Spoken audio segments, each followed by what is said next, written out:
Okay, I'm actually doing this.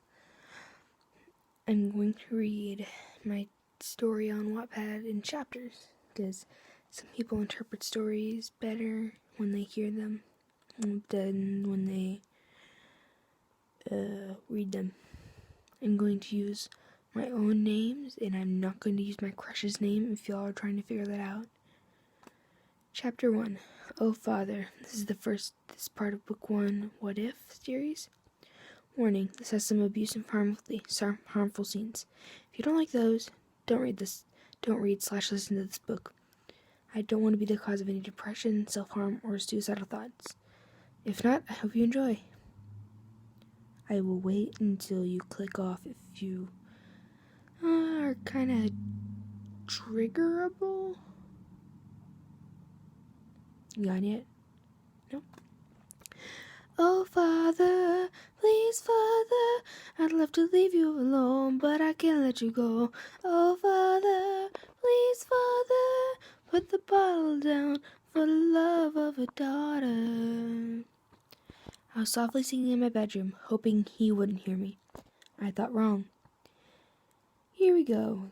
3, 2, 1, cue rampaging dad, I mentally noted as Father broke down my bedroom door. I wanted to shout, but I knew better. I learned not to speak unless spoken to when I was 3. I shivered at the memory. Who was singing? Father demanded. Crap, think fast, Annika. No one, sir. No one was singing. I was just watching a video and it came up with an ad. I gestured to my phone. That wasn't entirely true. An ad did come up earlier. It was an awareness for a child abuse ad. I closed out of it quickly, seeing as it hit really close to home. Okay then, but if it was you should give up. You sound like a dying frog. Father slammed what was left of my door behind him. Is that true? Had my so-called friends been lying to me for the past 3 years? Whenever they caught me singing, they would say my voice was beautiful, but I never believed them. I'm so not going to school tomorrow, I thought to myself as I walked out to the banister. Sir?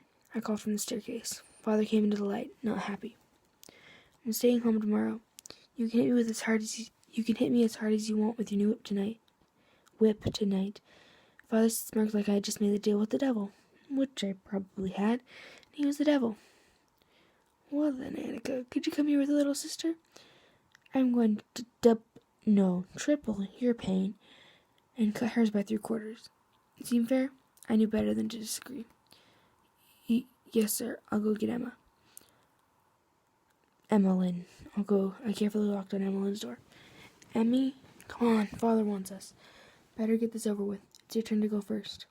I, in all honesty, wanted to go first, but whoever goes second has to watch the first's pain. I heard the crinkling of candy bars as she hid them. She had to steal/buy out of her own pocket candy, because Father gets mad sometimes and won't feed us for days. I wish Mom were still here, but that sorry excuse for the man is the reason she's gone. Just the thought makes my blood boil. I know we're supposed to tell a trusted adult if this happens, but if he leaves, Emmy and I will be orphans. We have no other alive family or relatives, so we have to do this to keep ourselves clothed, fed, and bathed. I won't accept pity from kids at school. That's a sign of weakness. I cautiously went down the stairs after Emmy. First come, first serve is the rule the torture lives by. Sir? We came from our rooms. We are here for our punishment, Emma said shakily. Good. Emma, I'm in a good mood, so you'll only get 1/4 of your usual punishment. Come here now. I watched fearfully as he got out today's toys. I couldn't believe a father would torture his own children. My would-be little brother died, I think, with Mom. His name was going to be Aiden, but Father forced Mom away from us with little Aiden with her still. He didn't get the chance to see his biological dad. I forced myself to space out to ignore 8-year-old Emma's screams of pure terror. Father made the house soundproof and deep tinted the windows so the neighbors couldn't gather if they just happened to hear our screams. Our torture sessions were normally close to an hour long, but Emmy's was only 15 minutes tonight. Father sent her to bed and motioned me to the dentist chair he'd found on the side of the road one day. I tried my hardest not to look like I didn't care her as I sat down next to the tray full of rusty bloody kitchen knives. Which one should I use to start your 3 hours of play with? He said it casually as if he were picking out a tie for work. Annika, which one do you think I should use? He asked as he showed me the silver platter of death. Knowing which one he was going to use regardless of my choice, I pointed to the biggest, nastiest, bloodiest knife on the tray. Good girl. Now close your eyes, and the darkness may just consume you. I wasn't going to die on Emmy. She needed me. She needed me. If I died, Father would find a messed up way to blame her and force her into depression. I wasn't going to let that happen. I stared out into the inky blackness of the sky, right outside the window. I wonder what it's like in our backyard, or to have any freedom at all. I wondered since we'd never been in our own backyard or allowed to go anywhere or on our own decisions. It was either, Annika, go get this, or Emma, go get that. If we didn't obey immediately, we were tortured for 2 hours more that night. The best thing was, I got teased at school for wearing my hoodie.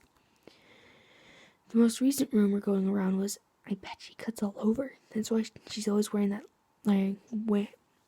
I bet she cuts all over. That's why she's always wearing long-sleeved everything.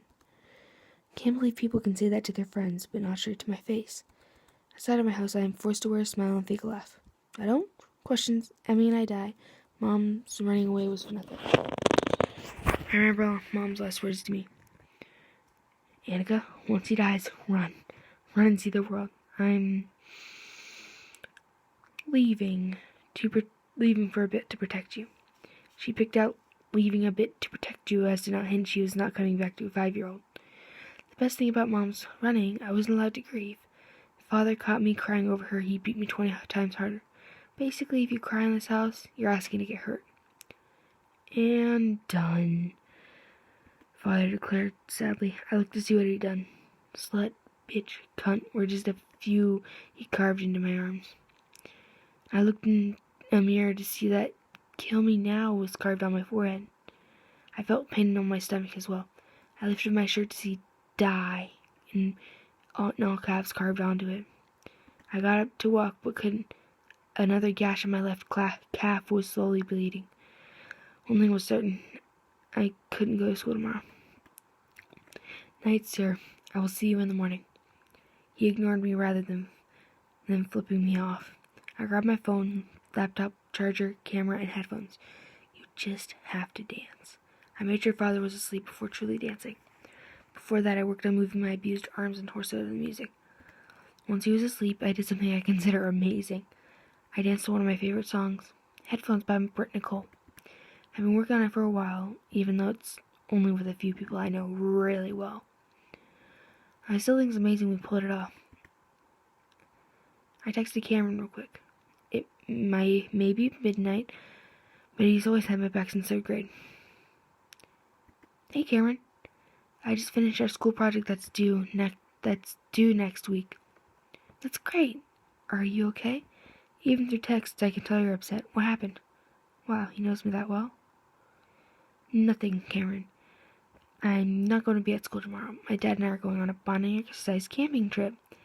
I was scared to type that because that man left a long time ago, before I was even born. I wish I had your dad, Annika. He's always trying to bond with y'all. My parents just make sure I don't die. I had to keep the act up that Father was perfect. I can't be the cause of Emmy's death. Hey, are you okay? You didn't respond. Meet me at the park after school tomorrow, okay? Night, Annika. Night, Cameron. I'll see if we can make it back from the campsite in time.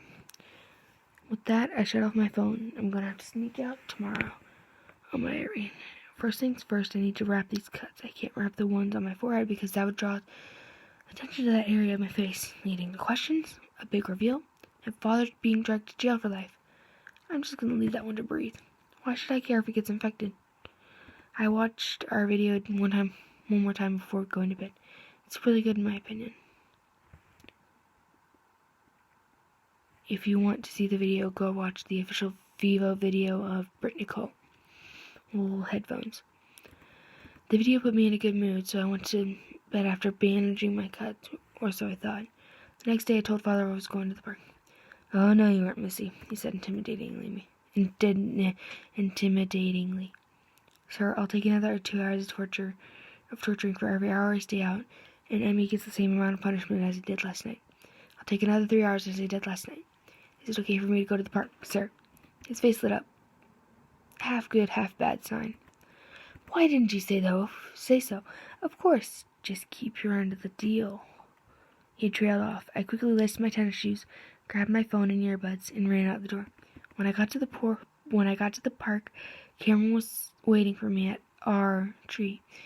We declared it ours before Mom left. I stopped before the memories could come rushing back. Hey, Cameron, I managed to mutter. Hey, Annika, why the long face? Are you hurt? He's way too overprotective. He rushed to hug me. His parents lived by the cliche, when in doubt, hug it out thing. I winced, and I'm sure he felt me do it. Annika, roll up your sleeves. Dang, you caught on that quickly? I shook my head. Annika, do it now before I do it for you. His light, playful tone was long gone. All I did was shake my head. Annika, last chance, do that. I sighed and pulled on his arm. Can we go somewhere else before I do? Surprise took over his features. So you do.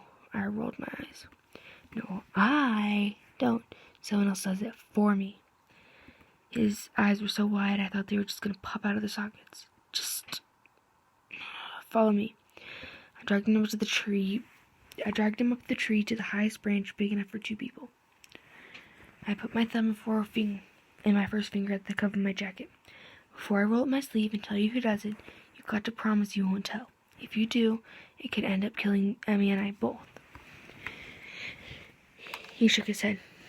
I won't tell, but you have to promise to tell me every time this person does this to you. I nodded my head in agreement and pulled up my sleeve. I guess I forgot to bandage them last night after all. Oh, Annika, who did this to you? Why? He was pitying me. My best friend was pitying me. I looked down in shame. Oh, I get it. You don't like pity, do you? Well, then I'm gonna beat whoever hurt you to a pulp. That sound better? We both knew Cameron couldn't and wouldn't hurt a fly. I laughed at the idea. Yes, I got you to laugh. Now tell me who does this. I took a shaky, deep breath. Father. Father does this. He looked at me like a lost puppy. My dad does this. He tortures Emmy and I every night. I sniveled, ready to cry. I deal with the rumors, hate, all of it, just so I make it live. You can't tell anyone. Please, Cameron. He looked at me with a look I hadn't seen in forever. A look that said, I'll protect you. A look that I thought had left me when my mom left. I can't believe your dad does this. Oh, shoot. Like, too far ahead. He seems like the perfect dad. I know I wished at one point to have him as a dad, but now that I know this, I want to kill him. I can't believe it. I just shrugged. It never hurts too much. I just tell myself I deserve it. I was the one who said Father didn't deserve Mom, causing him to F-O-R-S-C-E. I couldn't say it, so I spelled it poorly. Her to a better place. He yelled this as he did it. If I'm not worthy, no one is. He has his head so far up his own. Cameron shook me. How long have you been keeping up this act of smiles, rainbows, and sugar? I can't believe you hid this from me. I cringed. I kept it up since I could talk. I didn't tell anyone. He gave me a hug, a much-needed one. Even though he avoided my arms, he hugged me around my middle / belly, leaning right on the carved word. Ow! I yelped. I immediately clamped my hand over my own mouth, but I was too late. Annika, if you don't mind, could you, show me your belly? I'm pretty sure I blushed before he hurriedly said, You don't have to, I just want to make sure you're okay. I felt my face flush I felt my face flush deeper. Fine, you caught me, I said in defeat as I reluctantly rolled up my shirt. He gassed up the thing carved on my stomach. He's probably going to cut it over again tonight, but in exchange for me getting tortured longer, Emmy gets less torture, so I think it's worth it. He looked at me in the eyes and just stared at me.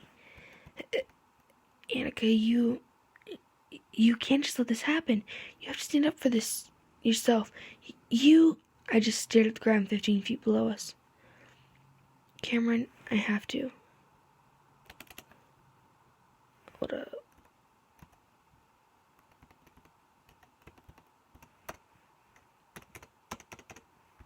Okay.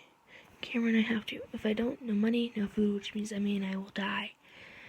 I can't just... I'm sorry. Cameron, I have to go. Father will hurt me more tonight. I'm not going to be in school tomorrow either. Goodbye. With that, I jumped out of the tree and ran home with him calling after me. Just leave me alone, Cameron! I screamed behind me. I ran to my room and stared at my reflection. Smeared concealer ran down my cheek with its foundation partner. Damn it, I can't believe I cried.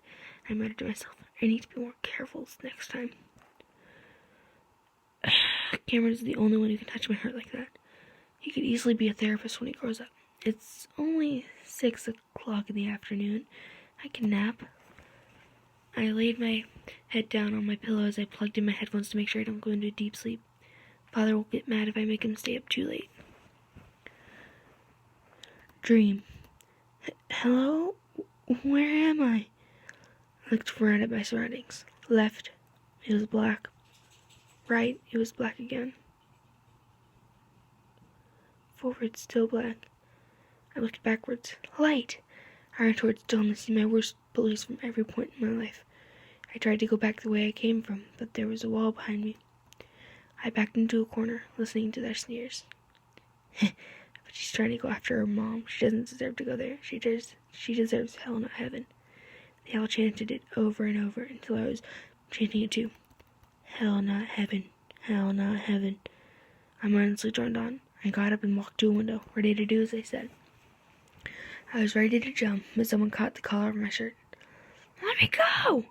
I screeched, but I didn't dare look up. They had just convinced me to live in my living hell of a life. Why not go and compare it to the real thing? I deserve to die! I screeched on. The voice responded to my screeches. No, you don't. Annika, look at me. Cameron? No, I have to die. It's the only way out. Let me go! I yelled this time. I'm going to meet my actual dad's soul, the one that decided to leave me and Emmy. I'm going to the devil. Oh, sobbing at this point. And who's going to protect Emmy? That's right. Who is? She'll come with me. That way we can both be free. She's coming with me, I said happily. I finally turned to look at the person who had saved me. There were 2 people, Emmy and Cameron. I grabbed Emmy's arm and told her, I'll be there soon. Don't worry. We're getting away from Father. I pitched her down and she screamed for me. I turned to Cameron. Want to come with? I said brightly. Annika, you just killed Emmy. I ignored his comment and repeated my question. Want to come with us? His already hurt expression became sadder. Annika, please, you promised in 3rd grade that you would never let the bullying get to you.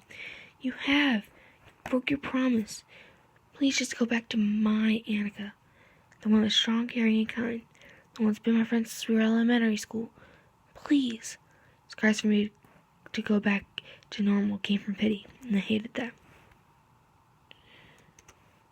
I shall ask you one more time. Do you want to come with me? His face fell once more. Sure, give me your other hand and I'll hold on. I smiled. Okay. I willingly grabbed his hand while smiling brightly, not anticipating what he did next. And that is the end of Chapter 1. I hope y'all like this, and I think I'll just continue doing this I'll read the next chapter.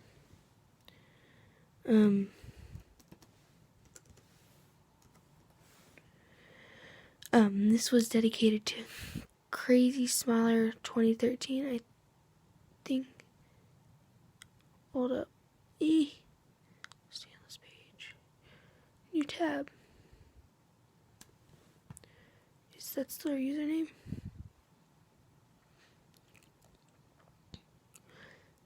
Yep. Anyway, I didn't make it to make her cry, but to help her through the pain of losing her cousin to suicide.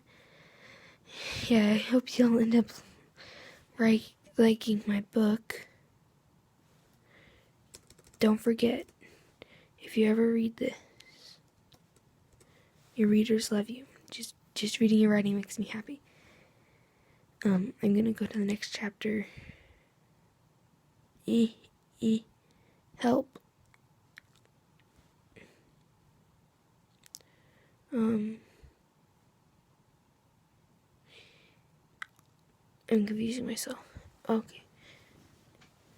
Chapter 2. Cameron gets involved. That's not the actual name of the chapter, but the name is parenthesis C/N parenthesis is stands for crush's name, so it's not my actual crush's name. Mackenzie. Yeah, I'm looking at you. Okay, I'm not anticipating what he did next. He grabbed my hand and pulled me up, back in the room of bullies. Cameron, you liar! You brought me back to my living I looked around. My bullies were gone. Cameron, how are my bullies gone? He had to know. He's the only one who could have an explanation to this. They were never here. You were just so upset you thought they were. Now you might be able to bring back... Remember, this is all a dream. Now, you might be able to bring back Emmy.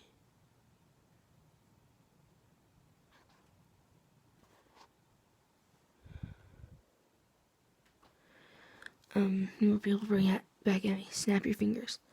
I did as he said, and a crying Emmeline appeared in front of me.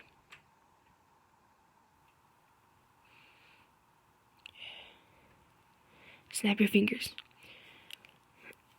Annika! She yelled as she jumped at me to strangle me in a hug. Why did you throw me down there? It was hot, scary, and people kept hurting me. She had to experience hell because of me. Emma, I'm so sorry. I didn't mean to. I'll try not to lose it like that ever again. Keyword try. She smiled at me.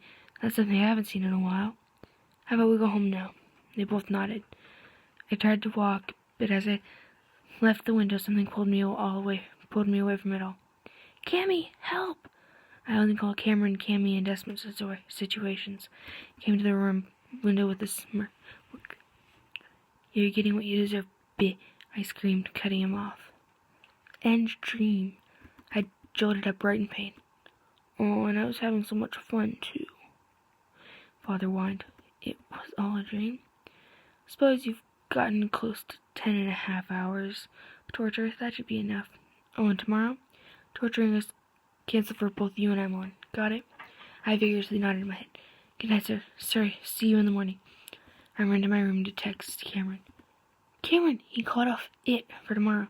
I might actually survive the thing. Oh, not in my stomach, on my stomach. On my stomach. That's great, Annika. How long did he make you sit tonight? 10.5 hours. He dragged me from my bed while I was sleeping after the park today. I haven't checked the damage yet. I looked at myself in the bathroom mirror. OMG, he... You know what? Talk to you tomorrow. I'll be at school. Change my mind. Night, Cammy. Don't call me that. Night, Annika. I looked at the damage again. Not only did he cut over scabs, but he made my back area into a checkerboard. I can't believe he did this. I looked at my back again. The areas in which black would be on a checkerboard with red, pure flesh. The others were still skin. Why is the good Lord putting me through this? Is there some rhyme or reason to it? The next day, Father had a job interview for an all-day job at Yahoo. Good. He'll be home less, but he'll have more money for booze. Well, at least I'll be able to come and go as I please when he leaves for work. He was told he had a trial day before they decided to hire him. Emma, I'm going to the park. I'll be back before the father, so don't be scared when I come home, I yelled as I shut and locked the door behind me. The front door behind me. I heard him muffled. Okay, I yelled back, but I didn't care too much. I got to the park before Cameron and climbed up the tree so I could scare him when he got there. When he finally got here, I dropped down and grabbed him by the arms. After I pulled him up, he just sat there, shivering. Let's go to our normal branch, okay? I shook him good. He didn't speak until he realized it was me. Annika, why'd you go and scare me like that? I just laughed at him. I didn't think you'd get this scared. Anyways, I gotta get home before him. So do you want to see what he did while I slept last night? He thought for a moment. I don't want to, but I need to. Did you dream at all last night? I nodded my head and told him. Oh, my God. That's horrible. Now for the damage. Please. I lowered my head as I lifted my shirt. How did I sleep last night? Annika. Is there any more damage? I shrugged. I didn't check after seeing my back. I don't know. I stopped after seeing my back. Want to check with me? I nodded as I rolled up my sleeves and pant legs. OMG, he cut all over. How did I sleep last night? I must have been in so much pain I fell asleep in it. Annika, I'm so sorry about what happened. I immediately resumed my regular smile. You don't have to be sorry. He does. How about we go get ice cream? He saw right through me. Annika, stop lying to yourself.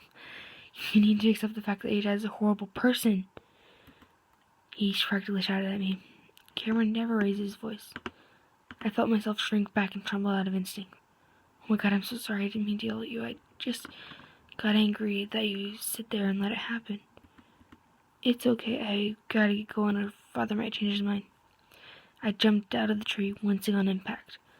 Bye, Cameron, I yelled, running away towards my house. I felt tears spring to my eyes. No, I can't cry. I whipped up my eyes viciously, trying to clear them. I burst in the door. Fortunately, Father wasn't there to see me cry. I continued to my room after locking the door, mumbling a hi to Emmy and hoping my laptop had charged so I could write my pain away. Father didn't know, but I had bought a laptop out of my own money. I looked at my battery light, solid green and raring to go. I threw it open and plugged in my earbuds into my phone. I hit shuffle and laid it on When She Cries by Britt Nicole.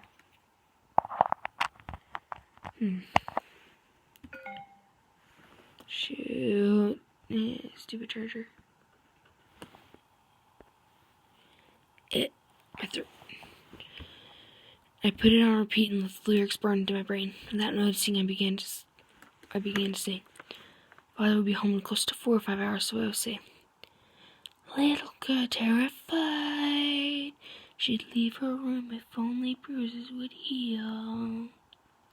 A home is no place to hide, her heart is breaking from the pain that she feels.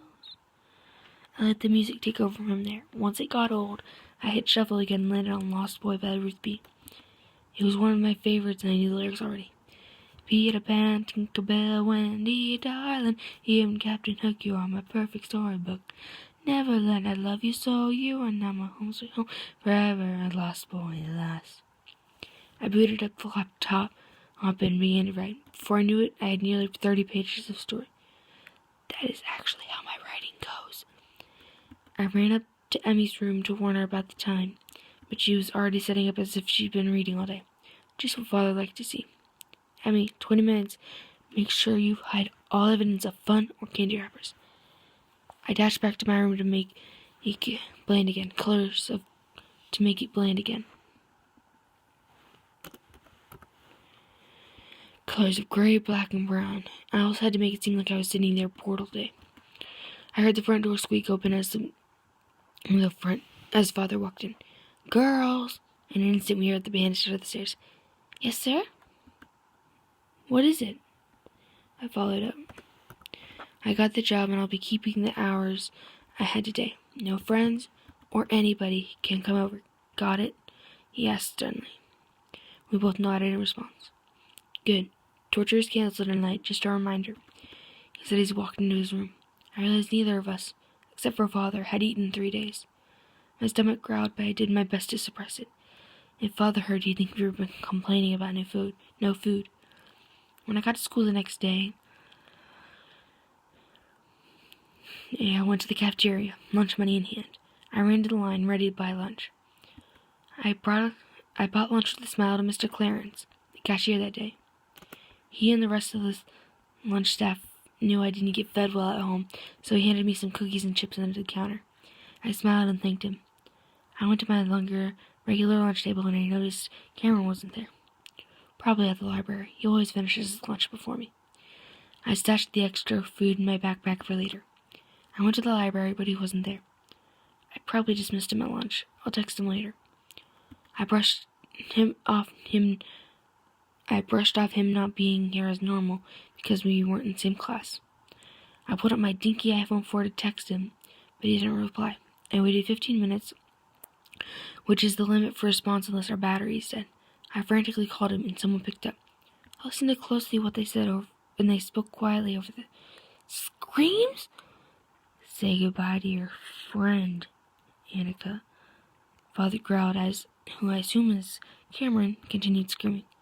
No, what if he tells? Father chuckled. He knows what'll happen. He hung up and I ran home, hoping to catch him before he hurt Cameron beyond repair. Cameron! I yelled as I burst through the front door. Annika! A scream came from the living room. I slammed the door behind me, so irate I could kill right now. I looked on a crying, screaming, bleeding Cameron. Father cutting him like he could magically be restored. Father! How could you? This is exactly why I took the 10.5 hours with no complaint. I knew if I showed weakness, you'd hurt somebody from the outside. Release him with bandages and fresh clothes, and I'll take his place, I said firmly. Annika, no, I can't just... I swiftly cut him off with a hand to his face. Cameron, shut up. I am trying to save you. I'm not just going to stand by as my own father cuts my friend. I undid his straps that held us to the next chair. Father, I'm going to bandage him best as I can so nobody asks questions. I will be back directly after to take the beating. He nodded as I carried Cameron to my room. I got the medical supplies from the bathroom, only to come back to see Cameron trying to sit up. I ran over and placed a hand on his chest to lay him back down. Could you please remove your shirt? I demanded more than asked. I nodded. I noticed he was blushing, but I didn't get why. I helped him sit up so I could wrap around the cuts on his torso. You can't tell anyone, Cameron. You already know why. I told him coldly as I continued to wrap his torso. When I finished, I grabbed a random sweatshirt and a pair of jeans from my closet and threw them at him. Get changed and leave. We'll put your clothes through the wash and I'll get them back to you as soon as I can. Now, I'll go take your place. I turned to face the door, but before I left, he grabbed my wrist. Thank you, but I can't have you do this. People pitying me was the worst feeling. Yes, I can. Now leave, and I'll straighten this out. I jerked my wrist out of his grip and showed him to the door. See you tomorrow, Cameron. I pushed him out the door, locking it behind him so he couldn't get back in. I went to the living room to face the beating Cameron was going to take. Sir, I'm back. He came out with his semi-brand new whip. Good. Bend over. I obediently did, wincing, not at the pain, but at the sound and knowing of the pain. It happened over and over until he got bored, switching to his lucky bat. I stayed in one place, not once flinching or grimacing at the pain. He hit me lightly behind the knees. It was a sign to lay down. I lost my place. I did this and let him kick, punch, whip, you name it. The entire time I was thinking, I can't let Emmy or Cameron die to this. That's what made me ragdoll or go limp. When he finished, I stood up best I could, ready for the climb of the 2 flights of mahogany stairs. "Good night, sir." I obediently walked up the stairs, not a trace of a limp from the beating. I shut off my phone for the night, tired of the endless buzzing against my oak-side bed table. I wrapped my cuts and fell asleep in utter blackness. This was when I was first on Wattpad, and it said, "Forgive me if I'm typing," and then I was a total noob when I wrote this. It says, "I'm so tired right now. Forgive me if I'm typing total nonsense. I'm updating at 12:02 a.m. right now because shopping for Christmas and such." Okay, rambling. Goodbye, my sweet kittens. I can now stay up a full 36 hours without wanting to once fall asleep. I'm proud of myself.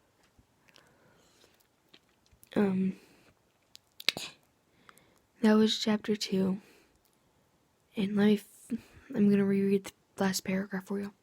"Good night, sir. I obediently walked upstairs, not a trace of a limp from the beating. I shut off my phone for the night, tired of the endless buzzing against my oak bedside table. I wrapped my cuts and fell asleep in the utter blackness." I think I'm just going to read the entire book to y'all. It's going to be like an hour long, but I don't care.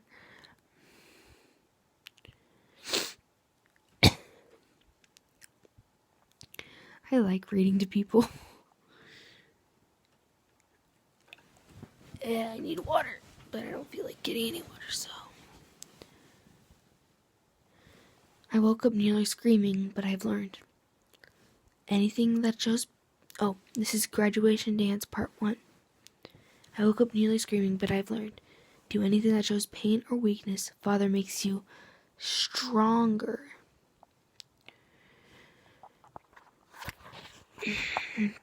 I went downstairs and saw Father wasn't there. Neither was Emmy. "Emmy?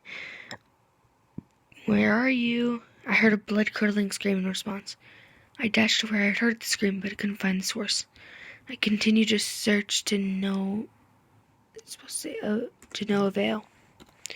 I gave up after a while and went to school. I kept this up until Cameron noticed after close to 2 months. He came up to me and tugged on my long sleeve. "Hey, where you been? I guess sometimes you need space, but I think I've given you enough. Give me some answers." I just tugged out of his grip, dropping the lyrics to her last words. If he didn't know that I used music to express myself, he would have brushed it off. "She told you she was down. You let it slip by. So from then on, she kept it on the inside. She told herself she was all right. She was telling white lies. Can't you tell? Look at her dull eyes." He read off. "Annika, can I look at your eyes?" I forced myself out of his grip again and ran. I can print another copy of the lyrics, I thought to myself as I ran home, hoping he wasn't following me. Another month passed, and it was about 3 weeks before the 5th grade graduation dance. I knew because of the neon pink posters girls were putting up for votes for Dance Princess. Why do girls have to be so girly? I mentally wondered as I accidentally tore down a poster. Oops, I said super sarcastically, so anyone around would think that it was a real accident. I stopped, wincing, when someone caught my long sleeve. "What?" I said, a hint of pain and anger in my voice. "Annika, just talk to me. I know you're hurt, but how and why?" I just shook my head in frustration. I turned around and pinched the cuff of my jacket sleeve. "Here's why. I did it myself." I ripped up the jacket sleeve, revealing the red, pink, and scarred lines of skin I had put on myself with the wretched knife. "Annika." I turned around as I pulled my sleeve back down.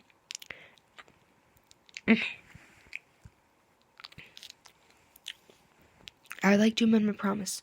Once I am no longer depressed, I will never cut again. Until then, leave me alone."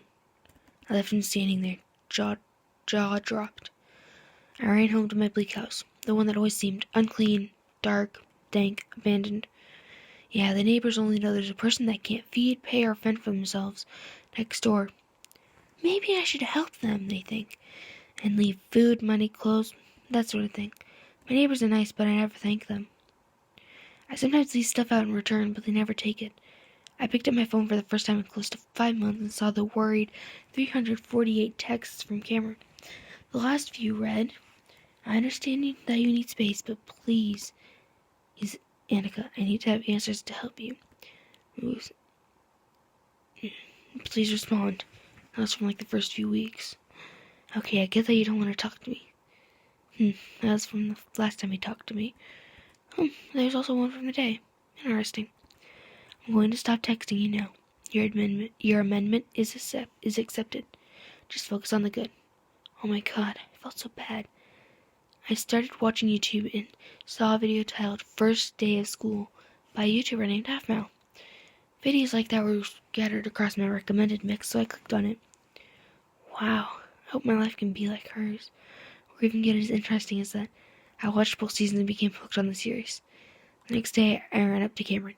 I was still wearing Binky, a jacket I'd worn through depression, and he looked up when I called his name. Hey, what's up? I asked all giggly from watching Season 2, Episode 30 of Season Dry. Hey? What's going on with you? Yesterday you wanted to kill me or badly hurt me. I grabbed his arm to stop him. I finally see you named Afmao. Want to watch with me? He still looked puzzled at my mood change, but accepted my offer. Yeah, if it flipped your mood from doom and gloom to sunshine and sprinkles. I slapped my hand over his mouth. I'd already watched my street at that point. We do not speak of sprinkles. It upsets Garth. You will see after we watch it. Whatever. How long is this going to take? Depends. Are you willing? It depends. Nope. Depends. Are you willing to become a shipper?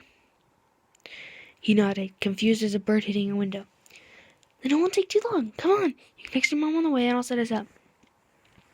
I grabbed his hand and ran to my house. I grabbed the money, food, and clothes from the doorstep that day. That caught his attention. Why is there so much stuff out here? If you don't mind me asking, of course. I bit my lip before mumbling my answer loud enough for him to hear. Father and Emmeline disappeared. That's what got me depressed. I felt my mood begin to sour. But my neighbors leave this for me so I don't die or lose the house. Let's get watching. He just rolled with it, obviously wanting to savor my mood change. I brought out the old laptop I bought so long ago. He texted his mom he would be staying at my place. He's making sure my mood didn't dip again. We stayed there for 3 straight days. Well, 2.5, 3.5, 2.5 straight days, and got through both seasons of PDH, skipped graduation days in FCU, if I can call it university, and finished the first 3 seasons of My Street. By the end of season 2 of My Street, I was squealing out of fangirling. If you didn't know, that's the episode where it's Level of Paradise and Aaron asks Afmel to move in with her. Move in with him. Annika, are you okay? Yeah, I'm fine. I just need a screenshot of this arm. But I need a screenshot of this arm at the moment. He gave me a what? Look, and I searched arm on a separate tab. He watched in amazement and horror as the fan art popped up. Fan art, fan fiction, and everything popped up. See? Most of Jess's 3 million plus subscribers are fangirls/boys. I just love it because they're polar opposites but found love in the most difficult time. I began squealing out of fangirling. Annika, are you okay? Yeah, I'm fine. Oh, hold up.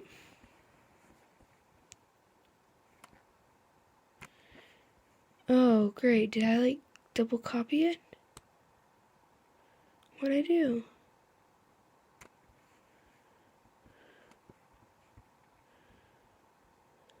I found love in the most difficult time.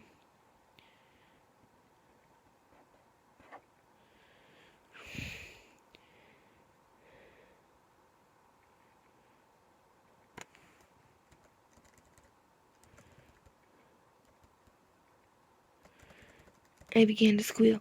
I could see the look on his face. It said, what did I just do? What did you just do? You released the fangirl in me, and if you offend my ship, I am bringing the entire fandom down on you. You have been warned. I believe Ian Matt should be given a chance, though. It's not fair that Af was just ripped away from him like that. He never had a chance. I kept my composure as we started season 4. I bet that Ian is going to lose all chance of that moment in the season. Look at the thumbnail for the finale. I pointed to the thumbnail of what I think is Aaron's bandana.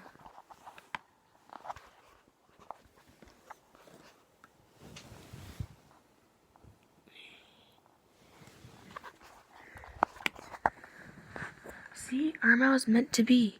He just rolled his eyes, not believing me. Fine, I accept your bet. Only I think he'll get F. First, let's take a nap. He yawned really loudly. Nearly directly after I did too. Hey, now you got me doing it. I agree, 72 hours straight deserves a nap. I curled up in the bed. I felt something pull me close to another something. But me being the lazy butt I am, didn't open my eyes to see what. I woke up too later to a wall of soft, oozing red. I looked up and saw that it was Cameron. I blushed madly, seeing as he's my crush. He probably pulled me close earlier. I thought as I got out of the bed without waking him. Took a shower, realizing I've been in the same clothes all weekend, and we both had school tomorrow. I wrote a quick note for him saying I want to go get clothes from the store. Only then did I realize how used to I was being. Only then did I realize how used to I was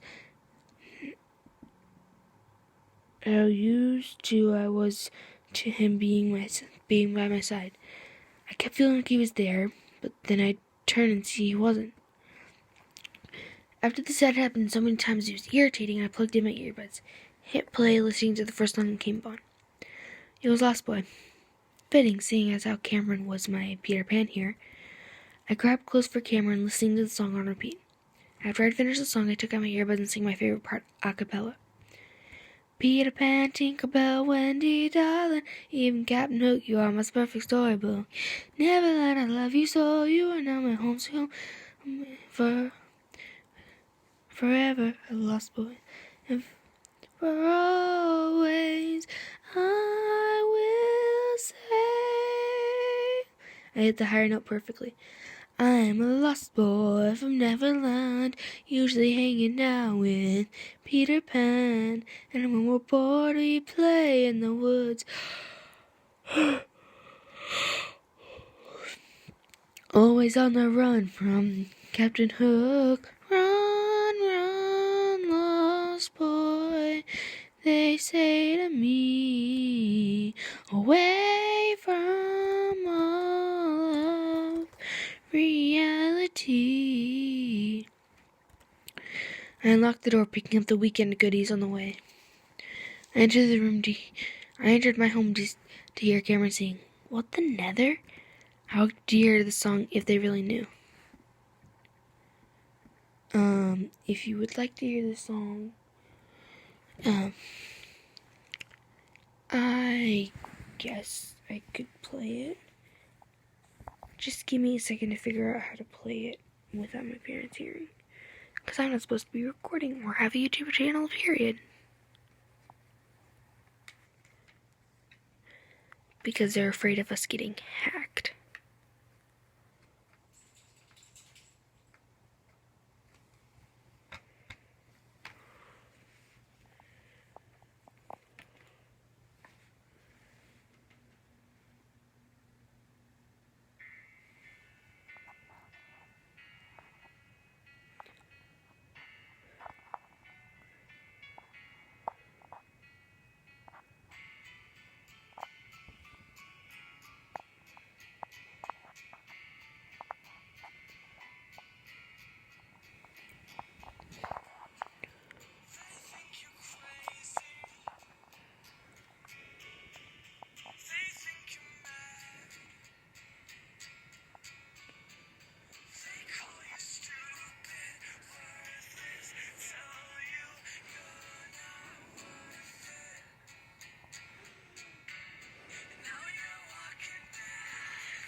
Don't know how that turned out, but I knew he queued it up on the laptop when I heard guitar and piano. I knocked, unsure if I could come in. When I got no response, I went in.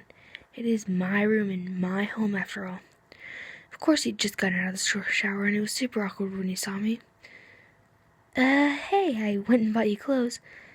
I tossed him what I guessed were his size clothes at him. Yeah, also we have school tomorrow. I was sitting there uncomfortably as he slipped his shirt on. I sighed out of relief, but him, being a boy, took it as a sigh of disappointment. What? Did you like what you saw? I froze and felt like I had major tanning gone wrong, blush on my face. No, I mean, yes. Why am I like this? How am I like this all of a sudden? He just smirked. How is he so comfortable at a time like this? I can take the shirt back off, you know. I felt myself freeze up.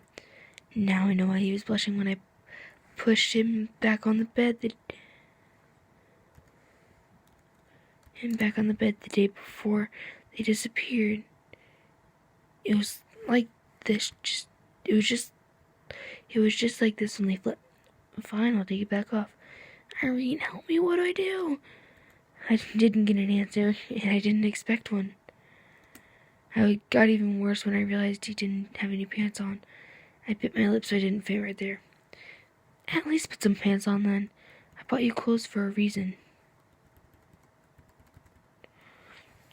This is making me really uncomfortable, I said nervously. I averted my gaze to the ground and tried to get my blush to go away as he put the jeans I bought on. Wow, how did you know my size? What? I didn't. I just guessed what you looked like in the clothes. Just got simple clothing. I need to change clothes. Trip. We have school tomorrow. Are you still determined to eat what was going to happen?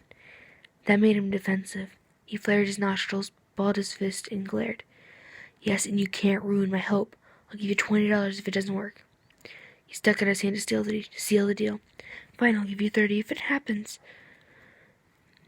I told him, just shaking his hand in one definite up and down motion. Just put a shirt on, please. I buried my face in my hands as I tried to hide my blush. Okay, he said glumly. Can I have a hug first? I missed you while you were shopping. He felt it too? Whatever, as long as it makes him put a shirt on. I walked into his open arms, allowing him to wrap his arms around me while I pressed my hands on his bare chest. I savored his smell. Ink and paper with a bit of mint from the shower. I think I actually nuzzled into his chest at how comforting he was. I felt him tense a little at the sudden movement, but relaxed as I stood there. I felt a small smile as it creep on my face as I closed my eyes. Cameron's point of view. Oh, she fell asleep. I guess I should put her on the bed and put on the shirt on like I said I would. When I put her on the bed, she shivered, even with the covers on. I felt bad, so I put the shirt back on and climbed in, facing her. She was curled into a ball, and that reminded me of the fetal position, so I wrapped my arms around her waist, pulling her close. She seemed to relax, and get comfortable. She pulled her legs to her chest, snuggling into my side. I'll admit I did like this, but I had to get us food. Noiselessly, I set up pillows where I had been, and stuck downstairs. I made a casserole my mom always made, and I loved it. There's a picture of a delicious casserole now, and I am really, really hungry.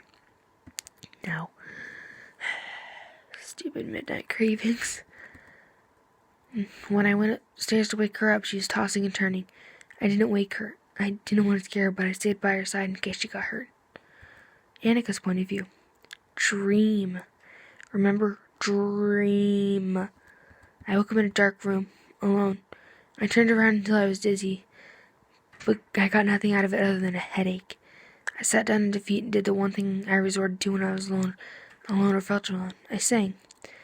I decided to sing Peter Pan because of the happy thoughts it made me feel.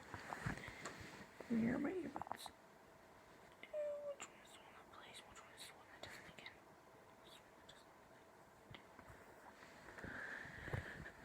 again? As I sang, I saw Cameron standing next to me. He was singing too. I reached out for him, but I couldn't reach him. I focused really hard as I sang, and I was soon doing as the music commanded. I took a deep breath and started over.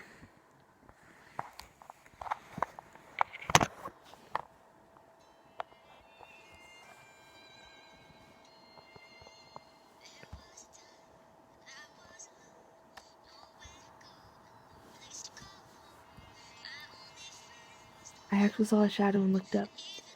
It was Cameron. Well, I actually saw a shadow and looked up. It was Cameron.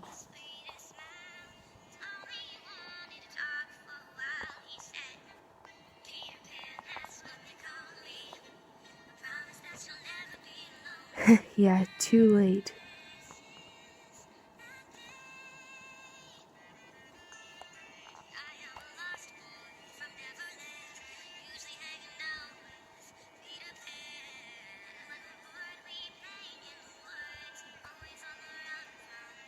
I saw the bullies run after me with a few other kids from school with hooks for hands.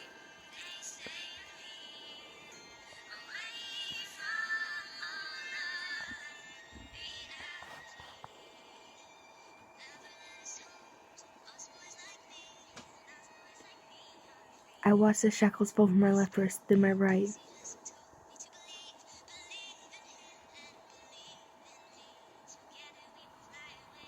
I sneezed as the dust tickled my nose. They lifted in the air as I kept singing.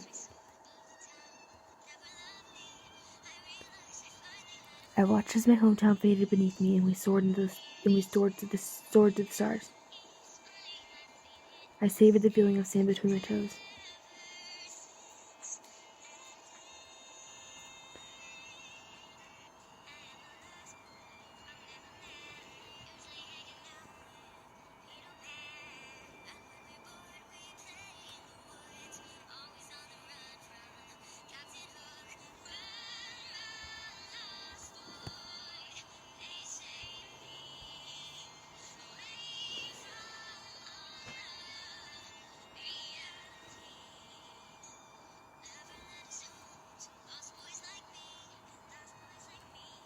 I remembered my favorite part and opened my eyes to see the people appear as I sang.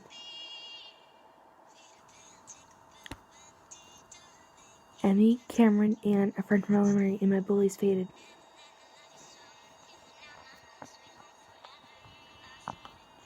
I focused on my friends as they reappeared.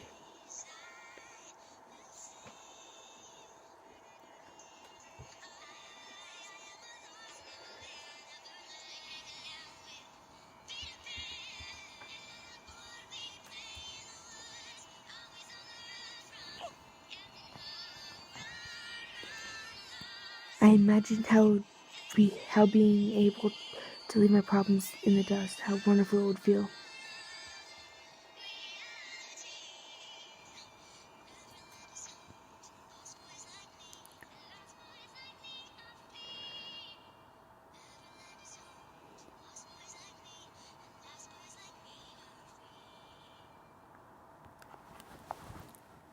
I opened my eyes to the empty darkness again. I remembered a song that was a little depressing, but comforting. I warmed up my vocals for the high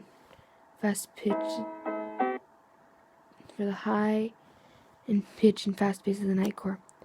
I took a deep breath, preparing to sing Little Girl by Faith Marie.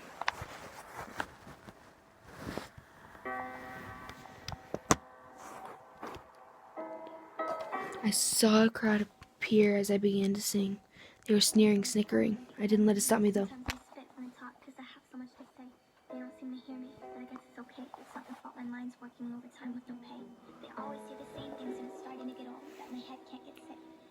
I felt the tears appear as the snickerings got louder.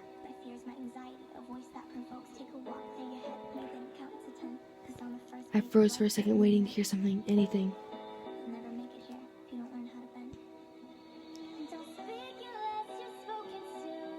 I remember that day when I was 3. My mom was speaking to me about it, trying to save me.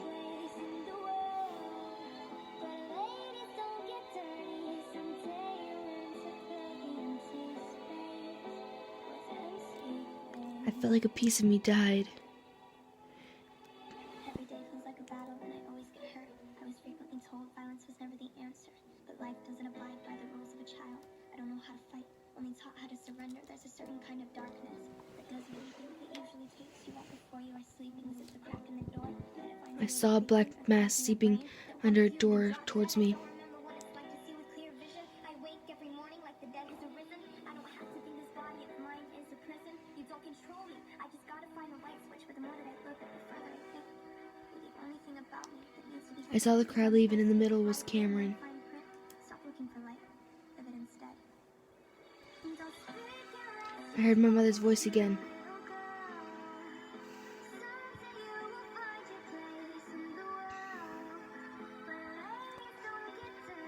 Someday you'll learn to fill the empty space with empty faith. I finally admitted the truth.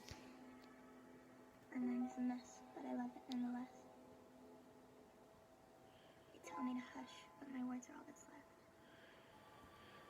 So on the last page of life, written in gold. Don't waste it. Always doing what you're told. I stopped as it faded to black once again, leaving me alone. If I'm alone in here, could I sing my sacred song? I hope no one hear me, because I was about to sing a song I'd never sung, but knew by heart. Silent Scream by Anna Blue. Caught up in your expectations, try to make me live your dream. But I heard a loud thud from outside your door. But I'm causing you so much frustration, and you only want the best for me. When I finished getting dressed, my parents were fighting. I brushed it off and got even louder. You wanted me to show more interest. I sneered at them from a distance. To always keep a big, bright smile. I brushed past my two arguing parents, silencing them to the bathroom. I clapped it shut and began to cry. Be that pinky little perfect princess, but I'm not the type of child. I heard my mom call me down to breakfast. I walked downstairs and my parents ignored each other. I skipped breakfast, all the while singing in silence. And the storm is rising inside of me. Don't you feel that our worlds collide? It's getting harder to breathe. It hurts deep inside. I approached my version of Henry, Cameron, street as he and his mother were fighting. I kept singing silently, but it was there. Just let me be who I am. It's what you really need to understand. And I hope so hard for the pain to go away. I felt him run up behind me on the stairs on the hill. He was out of breath, so I asked if he was okay. He was silent, then responded no. And it's torturing me, but I can't break free. So if I cry and cry, I just won't get it out. This silent scream. I nudged Cameron's hand, but he curled it into a fist. I nudged Cameron's hand, but he curled it into a fist. The scene switched like I knew it would, and he was smiling while dropping me off at school. The gossip gang began muttering names under their breaths as the music continued. Tell me why you're putting pressure on me, and every day you cause me harm.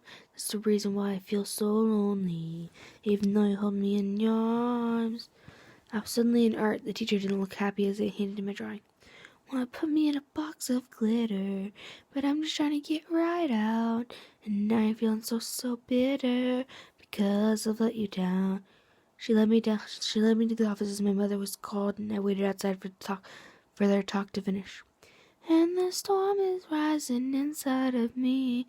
Don't you feel that our worlds collide? It's getting harder to breathe. It hurts deep inside. My mother called for me to follow her to the car to go home, but I defied her with a confident no. Just let me be who I am. She swiftly slapped me to try and get me to obey. That's what you really need to understand. The music still carried on, and I hope so hard for the pain to go away. My mother commanded me to follow again, but I turned and ran. My versions of Anna and Nick, Anne and her crush Aiden, called after me, but didn't follow me. The music raged loud as ever as I ran to the park on instinct. And it's torturing me, but I can't break free. So I cry and cry, but just won't get it out. This silent scream. I saw Cameron playing his guitar as I ran to him. I called out to him and just broke down. Can't you see how I cry for help? 'Cause you should love me just for being myself. He wrapped his arms around me tight. I'll drown in an ocean of pain and emotion if you don't save me right away. He guided me to the bench that he was sitting on to talk it out. Just let me be who I am. It's what you really need to understand. And I hope so hard for the pain to go away. It's torturing me.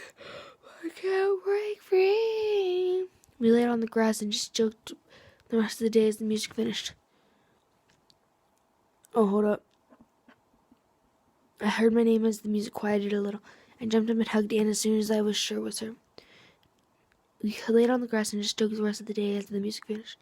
So I cry and cry, but just won't get it out. The silent scream. My silent scream. I saw the sea fade to black, but there was light above me. I realized I was underwater and swam up, but I was still in the labyrinth of black. Okay, there's got to be a way out of here. I thought as I waved my hands in front of me to map out what was in front of me. There was nothing, just blackness staring at me. One more song that I heard, right? For Matthew. Yeah, I decided on Stick Together by Elias Naslund.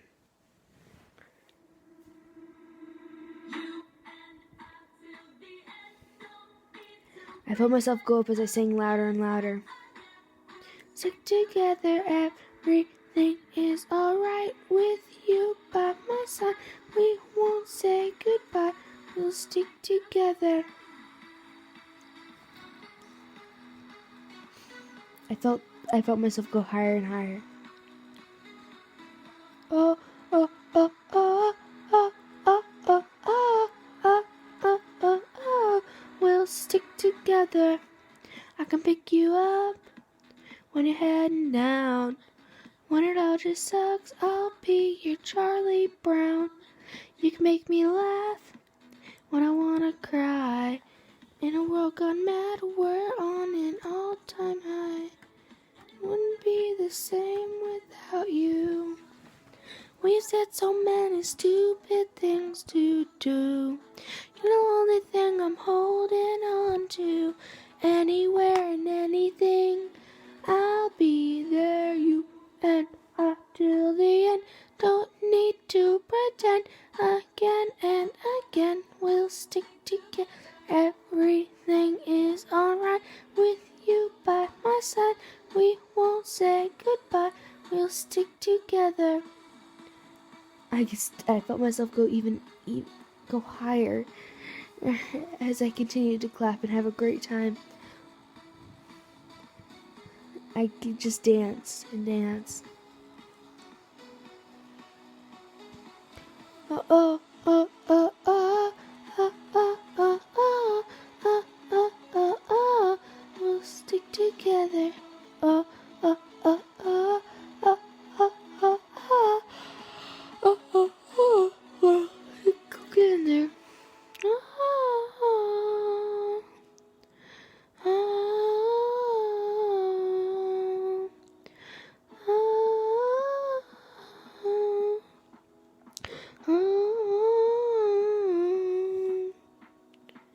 oh, I can pick you up when you're heading down. When it all just sucks, I'll be your Charlie Brown. You can make me laugh when I wanna cry. In a world gone mad, we're on an all-time high. You, oh, oh, oh, oh, you and I till the end. Don't need to pretend again and again. Stick together, everything Everything is alright with you by my side. We won't say goodbye. We'll stick together. Won't be the same without you. I felt myself push past some sort of barrier and into the light. I clapped my hands, continuing the song as I continued in a lighter area. Stick together. Cameron! I screamed, hoping I would learn something. I looked at the desert area, trying to map again. Hello? Hello? I heard a voice scream back. Keep yelling for help until I find you. We can get out of here together. I heard multiple loud shouts for help come from my left, and I went that way until I walked past it. I heard it behind me and walked that way until I found a person who could have passed for half my in terms of look. Hey, hello. I'm the voice you were screaming for. My name's Annika. What's yours? I asked slowly and sweetly. The small girl mumbled a response I couldn't hear. I'm sorry, I couldn't hear you. Could you say it again? I asked in the same tone. My name, it's Rachel. I nodded and sat on the soft stand next to her. Nice to meet you. Do you mind telling me how you got here? Rachel shook her head, silently crying into her knees. Remember, this is all just a dream, guys. Okay, but do you need a hug? She nodded and I pulled my arm around her. Pulling her into a side hug. I don't know how I got here, but singing got me out of the ground below this. Rachel looked at me in surprise. That was you? That was you singing? I nodded sheepishly. So you got here by singing too? That's how I got here, actually. I was singing a song by Rachel Crow. Mean Girls, I think. My eyes lit up. I really like this song. Maybe, just maybe you could sing it? I sing a song that meant a lot to me. And I came here. Does it hold sentimental value to you? She nodded, and we sat facing each other, sitting crisscross applesauce, knees touching. What did you sing to get out? She asked, truly interested. Well, I had to sing a couple before I found it, but I sang Stick Together. I sang it for my friend that is back in the overworld. He's never left my side since we met in 3rd grade. I felt like I was being pushed past a barrier as I got here. I heard her cry for help. Did you hear that? She shook her head as it sounded again. There's someone else here, too. Let's call for them on 3. I counted on my fingers as we both got ready to go. Hello! We screamed as the disembodied voice responded with a timid, Help me! Okay, we're coming. Just keep calling out so we can find you. I heard a faint okay followed by screams for help. Rachel and I walked until we found the source. Hello, I'm Annika. That's Rachel. And we're the people whom you've been screaming for. The figure began shaking.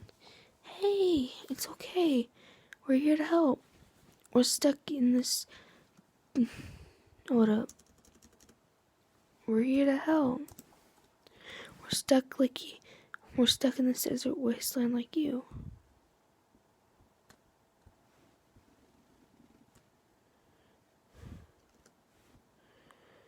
Stuck in this desert wasteland like you. The small girl looked up, her eyes puffy and cheeks tear-stained. Okay, what's your name, sweetheart? I asked all in the same tone I used with Rachel. My name? I think it's Ella. Rachel sat down on one side of Ella as I sat down on the other. Nice to meet you. How did you get here, if you don't mind telling me? After a short while of this, I had close to 10 girls with me. They suddenly surged onto me with a hug. Thank you, Annika, they all said. I tried to hug back or respond something, but I was fading. Stick together, you're safer that way. I yelled as they tried to hold on to me to keep me there. I have to go back to the overworld. It's my home. They all released me, but not without them bursting into tears. Rachel! I yelled as she grabbed my hand and began to fade away with me. No, you have to stay. I'm either going with you or you're staying. She told me as she dug her nails into my arm. Cameron's point of view. Annika is prying at her arm. I've been at her side this entire time, and she's either saying or mouthing dialogue. I gently shook her arm, but she began mouthing again. I read her lips to see what was going on. Rachel, you have to stay with the others. You can't come to the overworld with me, I read aloud. Eh? I saw a dent in the sheets next door as a shadow of a person came with her. Wait, what? I recalled the song she had been singing in her sleep. Lost Boy by Ruth B., Little Girl by Faith Marie, Silent Scream by Anna Blue, and Stick Together by Elias Naslin. But after that she'd stopped. It confused me, but I honestly wanted to know what was going on. Annika's point of view. Rachel, let go. What about Ella? The others? Excuse me. Realization dawned on her as fear crept on her face. You're right. I'm sorry. Goodbye, Annika. I hope I can see you again you can somehow visit again soon. She slowly faded away, back to the others. I just let myself go back to Cameron. Dream end. I woke up to Cameron staring at me, his face creased with worry. Cameron, what's wrong? Is everything okay? The worst possible scenario shot through my head as I sat up. Cameron? Wrong hand. I snapped my finger in front of his face. That got him. What? Annika! What? Annika!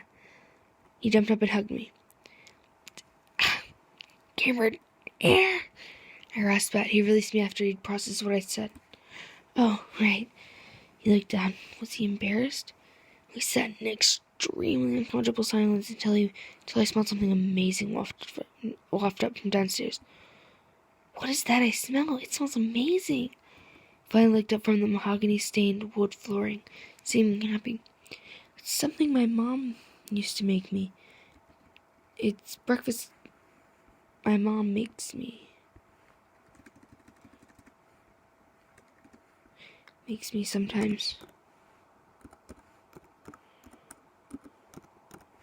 It's breakfast casserole, even though he trailed off to look at his phone. 2:49 in the afternoon. Oh man, Reed, I was asleep for another 3 hours? Wait, we skipped school. My eyes widened with worry as he realized this too. Uh-oh, call your mom, she's probably worried about us. I began to have a panic attack. But I need your phone first, otherwise I might freak out even further. He quickly handed me the phone, which was on the Safari app. I quickly looked up grounding exercise. I felt myself begin to calm down at the familiar picture of the exercise. Okay, simple, I thought to myself as I continued the exercise mentally. Look around you. Identify where you are and your name. My house, Annika Renee Dillon. 5 things I can see. My bed, Cameron, his phone, the doors, and the white paint on the walls. Next, I can feel the back of the phone, the wooden floors, my clothing, and the heat on my face. Third, I can hear Cameron's breathing, my breathing, and the AC. Fourth, I can smell Cameron's ink and paper scent. I felt myself blush as I thought that. And the amazing dinner he cooked. One thing I can taste. I had the floor squeak. I can taste. I looked around and was greeted by Cameron's face. I blushed as our lips made contact. I felt him pull away quickly, but I savored the taste. I can taste Cameron's lips on mine. I finished as I sighed a breath of relief, forgetting he was standing right there. What, is something wrong? I flinched at his voice. Sorry, I didn't mean to scare you, he told me as I uncoiled. It's fine, nothing's wrong. I moaned barely above a whisper. He came and hugged me. I'm sorry, I didn't mean to. I gave him a what? Look. I'm sorry for stealing your first kiss. We're barely in middle school. I blushed and ran downstairs. What the other am I doing? I didn't know the answer, honestly. I just let myself autopilot.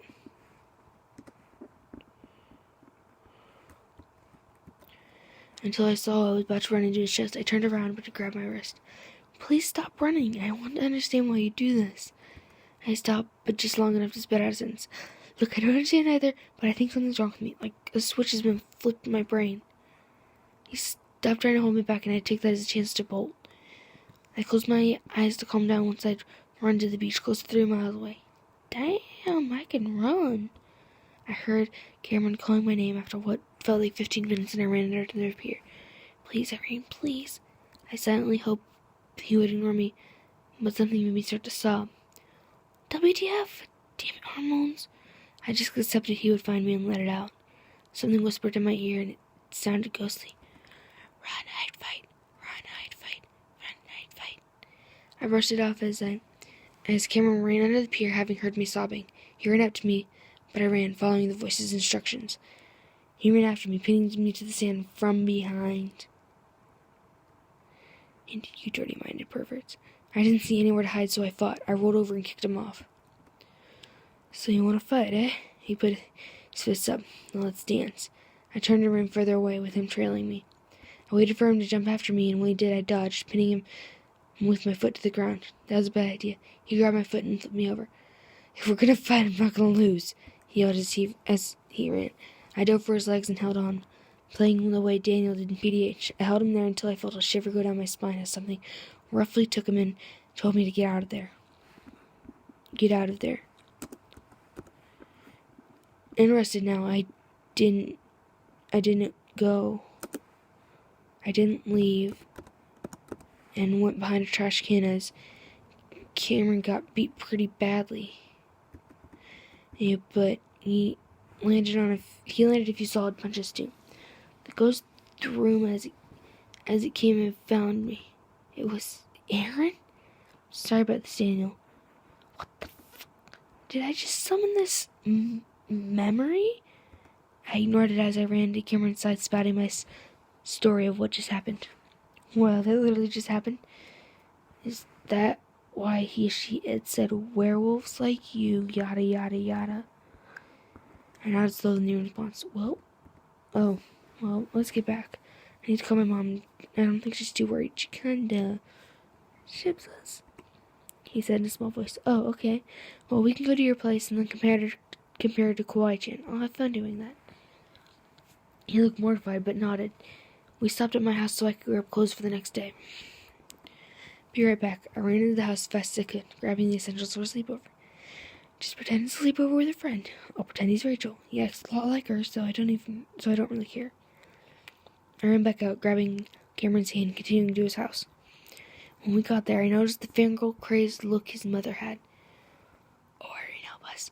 I prayed as she flung the door open, a little too hard, and my dad. She finished opening the door with the handle ripped clean off. Irene, she's worse than a Kawaii-chan, Esper yelled and plastering a smile on my face. Hello, Mrs. Stoker. Nice to meet you. I said happily as she tried not to scream at the fact we were holding hands. I looked to where she was staring and released his hand immediately to stop our ears from bleeding. I shook her hand, introducing myself. We had dinner, did our nightly routines, but stayed quiet towards each other till late at night. I had fallen asleep. When I woke up, it was close to 1:30 in the morning. I was in a bed. I felt weight on my stomach. I heard soft snores next to me, and when I finally brought myself to look over at the source of all these things, I blushed. It was Cameron. I slowly got out of bed, only to wake him up. Annika, where are you going? Good question. I turned around to answer. I'm gonna get some water. Be right back. He nodded and laid there, awaiting sleep, I assume. When I came back, glass in hand, he was still laying there. He looked broken. Cameron, you okay? He jolted upright at my words, as if I'd startled him. I'm sorry, I didn't mean to startle you, but are you okay? He nodded and reached for me like a 2-year-old wanting a hug. Okay. I walked over him and gave him the hug he wanted. Things were quiet, and I fell back asleep. Odd. I never fall back asleep once I wake up in the morning, early or late. I woke up again, and I was very disoriented. I looked up at the non-textured ceiling and began to panic. Where am I? How did I get here? When did I get here? I smelled bacon. I smelt bacon. Smelled is not a word. Smelt is.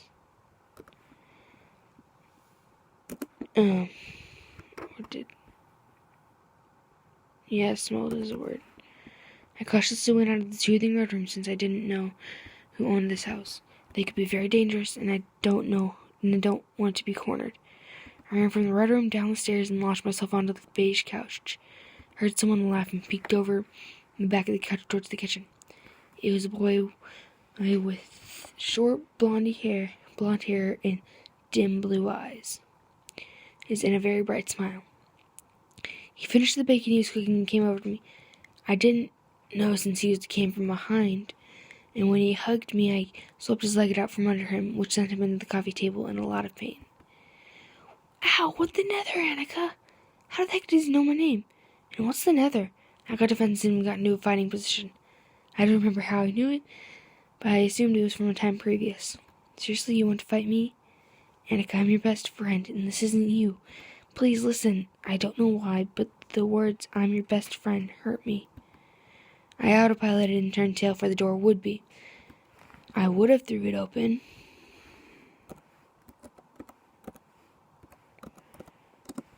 Tears streaming down my face as the memory slowly came back to me.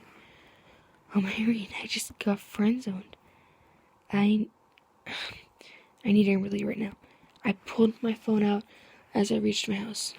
My dank, dirty, bloody, unsafe house. I texted her to meet me in the park with ice cream. I waited until she replied with a K and ran to the park. I went to the bench where I told her to meet me and was greeted by Cameron instead. His arms were spread wide with a warm smile. I ran up to him, upset at myself for doing so. He embraced me as I cried into his chest. I'm sorry, Annika. I didn't mean to make you sad. I just wanted you back. Probably should have waited for you to wake up so you wouldn't freak out like that, huh? He whispered in my ear as he stroked my hair. I hugged him tighter in an attempt to say yes. Annika, I have a question for you. I pulled away and looked up at him, awaiting his question.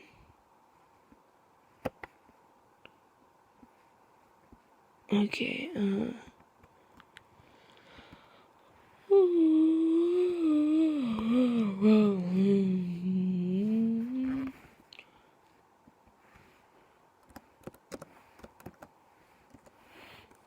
Eat.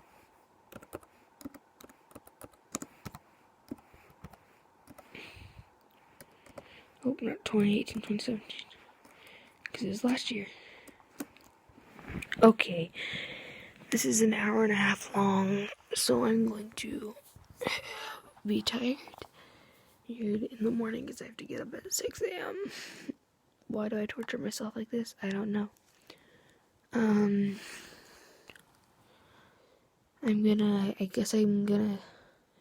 Oh, hey, you can kind of see my hand. Maybe if I turn up my brightness real quick. Oh, yeah, you can see me, kind of. Hi. Anyway, goodbye. Good night. Well, right now it's like 11:45 p.m., so good night, my sweet kittens. I hope to see you in the next video.